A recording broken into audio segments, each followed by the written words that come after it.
ఈ రోజుల్లో నీ సొంత పనులు చూసుకుంటున్నావు, నీ యొక్క ఇంట్లో పనులు చూసుకుంటున్నావు, వ్యక్తిగత పనులు చూసుకుంటున్నావు. ఏ పని తక్కువ చేయట్లా, కొద్దిగా కూడా ఆలోచించట్లా. నీ పనుల కోసం అయితే ఎంతైనా చెల్లిస్తావు. కానీ దేవుని పని అంటే మాత్రం పొరపాటున కూడా ఇది నా పని కాదన్నట్లుగా చేస్తుంటావు. మన నుంచి దేవుడు కోరుతున్న వాటిలో రెండోది ఏంటి? నా పని నిమిత్తం ఎవరు పోతారు అంటే నేను పోతానని చెప్పేవాడు కావాలి. అట్లా లేకపోతే మనం ఆలోచించుకోవాలి. అలాంటి వారి యందు ఆయనకి ఇష్టం లేదు.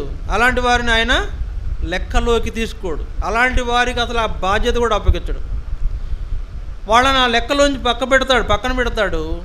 ఎవరు ముందుకు వస్తారో వాళ్ళని ఆయన వాడుకుంటాడు. వాళ్ళకే ఆ ఘనతలు ఇస్తాడు, ఆధిక్యతలు ఇస్తాడు, ఆ ప్రయోజనాలు, ఆ బహుమానాలన్నీ కూడా వాళ్ళకే ఇస్తాడు.